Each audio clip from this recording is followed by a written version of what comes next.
السلام عليكم يا عم طامش، كيف حالك؟ كيف أنت؟ وعليكم السلام. الحمد لله. كيف حالك أنت؟ متى رجعت؟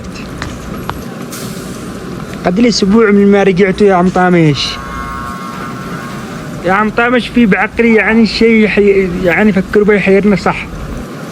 يا ابني قل لي ما هو ذو المحيراك؟ يا عم طامش معنا هذه الزوج المبكر، عندنا أبكر الزوج من صباح الصبح. يا ابني أنت بتعملك غلط، مش معناته إنك تبكر تتزوج من الصبح، معناته إنك تتزوج وعادك قاصر. يعني يا عم طامش الزوج وأنا قصير، يعني أنا قطولته خلاص ما أتزوجش. يا ابني الله يهديك، شكلك تقرح البنكرياس. أنا قصدي يا ابني يعني اللي يتزوج وعاده صغير. شنو صغير؟ يا عم طامش فهمتوك. اليوم ما قد أصارحك، ليش كل ما قد أتقدم لك ترفضينا؟ اعطينا سبب مقنع ليش ترفضينا، ولا خلينا ما نش وسيم. والله محرجة منا، كان عندي نفخات مزمنة. يا حب ما معناتها هذه نفخات مزمنة؟ يعني كل شوية وأضرط بريحة كريهة، مش أتزوج لا يفشل زواجي.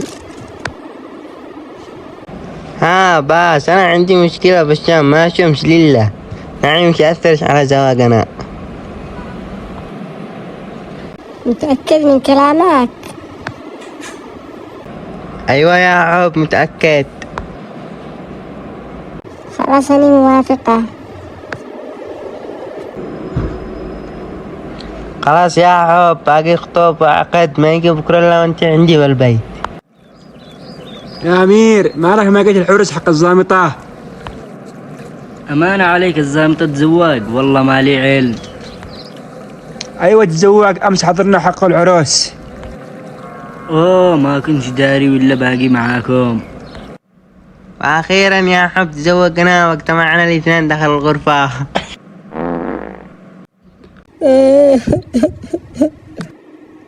ايش فيك يا حب تبكي؟ تحسست لما شفتك واقف عند الشباك، شفت إني قلت لك مش تتحملش، قلت إنه عندك مشكلة في الشم، قلت لك بيفشل زواجنا. يا حب والله ما شميت ابدا، بس عيوني حرقنا. خلاص يا زلمة، تقوم شلني اليوم بيت أهلي.